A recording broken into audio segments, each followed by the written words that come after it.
test untuk pengurasan. Atas sekali dia kena letak pasir, bawah dia batu kecil, bawah lagi ni batu besar, bawah ni batu yang lebih besar. Ini ni air ni yang dimasukkan ni adalah air kolam. Air kolam ni macam ni ada alga kan. Nanti alga ni akan ada kat atas lah. Dia akan penurasa kat belakang. Dia ni lah daripada air kolam yang kotor macam ni dia akan keluar jadi air yang bersih lah kan. Tapi masih mengandungi mikroorganisma.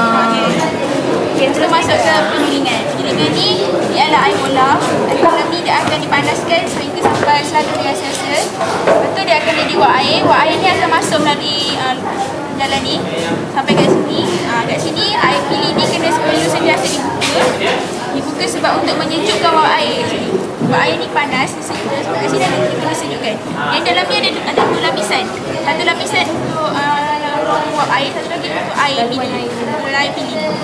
Air sini ni air masuk, ni air keluar. Dia tekan ke kanan lah. Sini masuk, dia akan keluar ke sini. Ni keluar dia.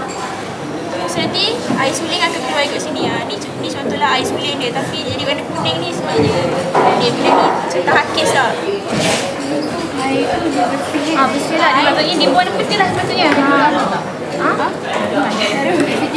Ada.